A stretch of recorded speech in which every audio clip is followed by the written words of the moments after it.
Estamos de vuelta ya en Minería 360 y vamos a abordar parte del trabajo de la Convención Constitucional. Esta semana en el monumento Ruinas de Huanchaca, en Antofagasta, se entregó el borrador del documento final que está elaborando la Convención Constitucional. Quedan trabajos, por supuesto, de comisiones, pero es bien relevante también destacar este lugar porque se trata de una antigua fundición de minerales, de plata en particular. Fue ahí donde se entregó este documento y marca el inicio para el trabajo final de la Convención, donde hay muchos temas que para la industria minera en particular son bien relevantes.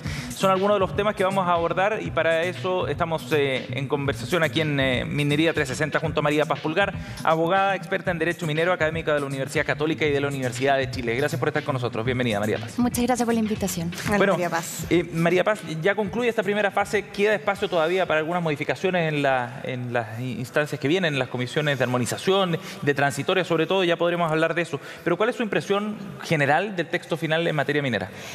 Mira, la verdad es que el texto que en definitiva aprobó el Pleno es un texto mucho más moderado y mucho más razonable de aquellas primeras iniciativas que se habían discutido a nivel de la Comisión de Medio Ambiente. Y en ese sentido la industria reconoce y está bastante más tranquila, dado que estas normas que en definitiva se aprobaron están mucho más en sintonía de aquella regulación que se necesita para poder continuar desarrollando la industria como es necesario para el país. María Paz, en ese sentido, y haciendo clases particulares para todos quienes te estamos escuchando, ¿qué fue lo que finalmente quedó en la propuesta de borrador, ¿cierto?, de la Convención Constitucional y qué quedó fuera, qué fue descartado? A ver, como grandes principios lo que quedó plasmado en el borrador final es que el Estado es el dueño de todas las concesiones mineras en términos generales. Okay. La verdad es que esto no es un cambio respecto de lo que existía antes, porque siempre el Estado es el que ha sido el dueño de las sustancias minerales. Claro. De hecho, por eso de lo que existe actualmente. Exactamente. Ya. Por eso es que se otorga una concesión. Y la concesión lo que habilita a su titular es hacerse dueño de las sustancias minerales concesibles que existan en la medida que las extraiga. ¿Ya? Okay. Ese es el derecho que te da la concesión. Por lo tanto, ahí estaría igual. Estaría exactamente igual. Y el otro gran tema que se abordó en este texto es que se establecieron áreas que son excluidas de la posibilidad de hacer trabajos mineros, entre los cuales te puedo mencionar el área de glaciares y el área que tiene áreas protegidas desde la perspectiva ambiental. Okay. Eso sí es una innovación, porque lo que existía o lo que existe hasta este momento es que en ese tipo de lugares la institucionalidad ambiental establece una serie de requisitos y entonces en la medida que se cumplan esos requisitos sería posible hacer labores mineras. La verdad es que en la práctica es muy difícil que aprueben nuevos proyectos en ese tipo de lugares, pero sí, eventualmente se podría. A partir de ahora ya no se podría dar ni en glaciares ni en áreas protegidas medioambientales. Exactamente. Entre otras, okay, también se establecen algunas zonas especiales de protección por interés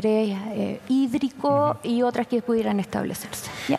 María Paz, y en lo relativo a las concesiones, volvamos a una pregunta que quizás estaba al comienzo de toda esta discusión. ¿Era necesario hacer una modificación en la Constitución o a través de ella respecto a cómo se entregan las concesiones mineras en Chile? Mira, yo te diría que acá tenemos que hacer una distinción. Los sistemas son siempre perfectibles, ¿ok?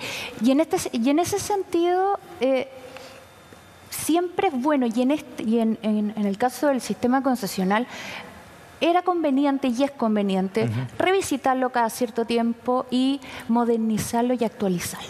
Y en febrero de este año ya se hizo una primera modernización de lo que era la regulación concesional, y si tú me preguntas a mí, sería bueno hacer un par de cambios más.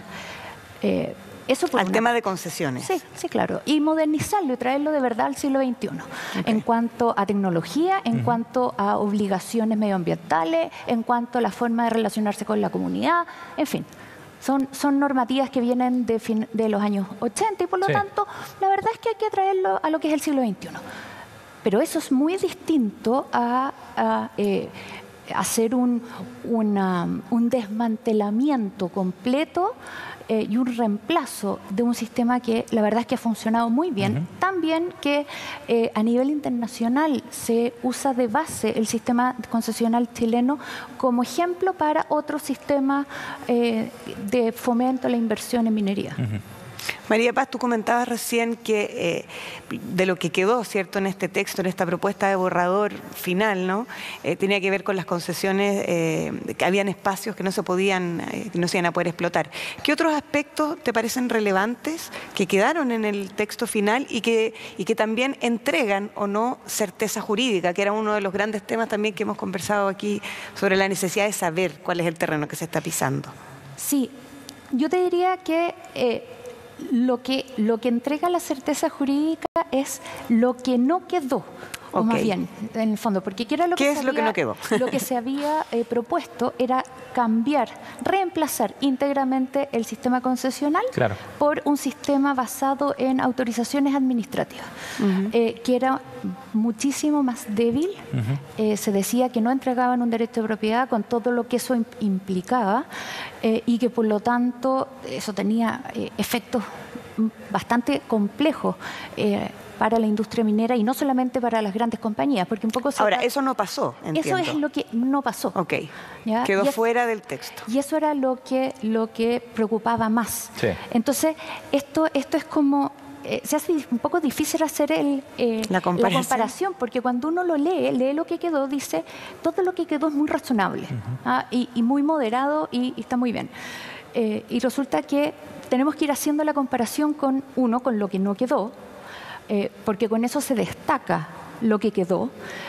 Pero la otra comparación que hay que hacer también es con lo que hay hoy en día.